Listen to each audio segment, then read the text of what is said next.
Last year I installed this new lock from rvlock.com, and I noticed a couple times going down the road the door would actually come open just from the flexing of the RV.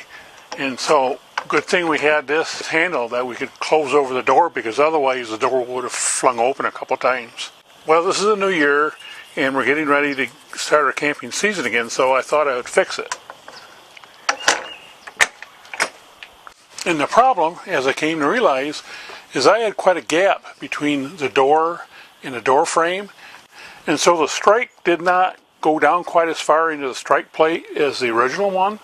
So I had to move the strike plate here out a little bit. And the way that I did that is from a company called Front Panel Express. I had a 3mm wide little shim made, and on the website you can download the file that you can have one of these made, and you can make it in different thicknesses if you don't need 3mm.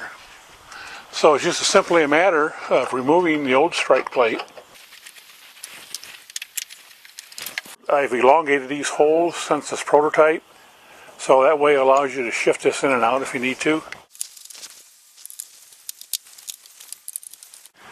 And that's all there is to it.